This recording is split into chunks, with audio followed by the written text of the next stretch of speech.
I'm not a gold ring in the mud, sadly sinking. Well, good afternoon, Church T. Pastor Aaron here. Been a little bit of time since we've shared some time in the middle of the week. Another halftime talk for you. And I really want to share something that's kind of been on my heart. I found this in a note I made a few weeks ago. And it simply had these words: sometimes closing chapters equal open doors.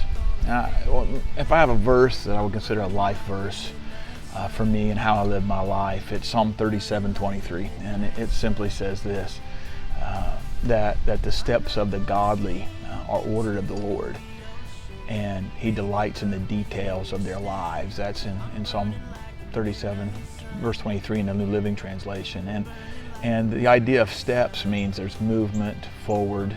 Details are, it really is talking about all the little pieces of life. And so God's watching over, and He's delighting in working out my life and getting it to move forward. Psalm 139:16 reads like this: you saw me before I was born. Every day of my life was recorded in your book. Every moment was laid out before a single day had passed. And so if God's writing a book, then there must be chapters to it.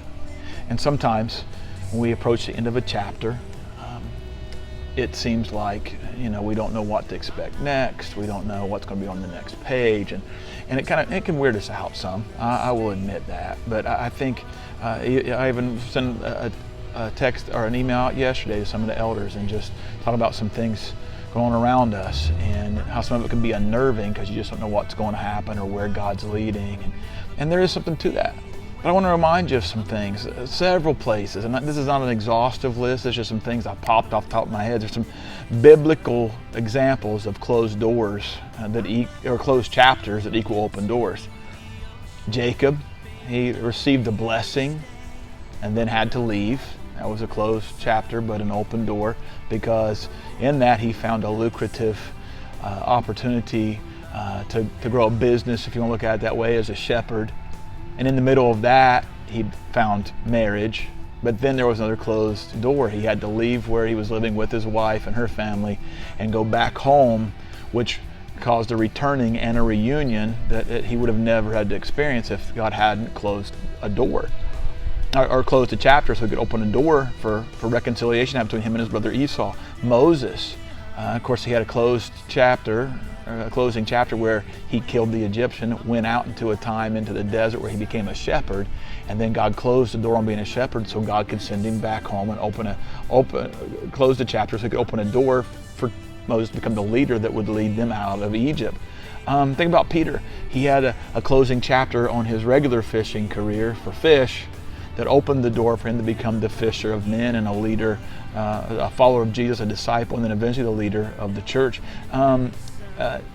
David, he had a life of shepherding, and then that chapter closed and opened the door for him to serve the king. And then that chapter closed and he became kind of a fugitive. And then that chapter closed and then he actually became the king. And so there's this whole idea. Paul, he had a closing door on being a Pharisee that led to his salvation and him opening a door for him to become the apostle to the Gentiles. Matthew was a tax collector and God closed that chapter so he could become a disciple. Think of Gideon. He closed a chapter on Gideon being a nobody, and Gideon wasn't even looking for a job, but God found him, closed the chapter on him hiding out, and started a chapter of him leading God's people. He became God's choice for deliverance. Think of Joseph. Joseph had several chapters. He closed a chapter as a son that became a slave, which seemed very tragic. But then he became the confidant of the guy who owned him, Potiphar. And then that chapter closed, and it seemed like things were going from bad to worse, and he becomes a prisoner in imprisonment. But then that chapter closed, and he closed that chapter, opened the door for him to become the second in command in all of Egypt. And of course, the most obvious example is Jesus. The closing chapter of his life is the open door to our salvation relationship with God, right? So I don't want you to be fearful and afraid. In the book of Revelation, if you're approaching a closing of a chapter in some capacity of your life or not, and maybe your parenthood's coming to a close, maybe your vocation's coming to a close, maybe God's adjusting your calling or some era of your life. And I just want to encourage you that Jesus knows where you are. He has the details covered. He's ordering certain steps. And he says this to the church in the book of Revelation in chapter 3, the church of Philadelphia. This is the message from the one who is holy and true, the one who has the key of David. What he opens, no one can close. And what he closes, no one can open. I know all the things you do, and I've opened a door for you that no one can close. You have little strength, yet you obeyed my word and did not deny me. That's the real key. If when in that transitional moment, if we'll hold tight to the hand of Jesus, not deny him, and keep moving forward, obey what he's saying at the moment, the doors will be open that no one can shut. And he'll close a chapter that we'll never get back to. But the road ahead leads to his glory, it leads to our growth, and most likely the benefit of other people. And so if you're walking through that moment right now and you're worried about what's going to happen next, let me read some words to you from Psalm 139, the closing verses of 139. After David writes the section about God knowing all the chapters, all the book, all the days written in his book, he says this, David writes this to the Lord: "Search me, O God, and know my heart. Test me, know my anxious thoughts.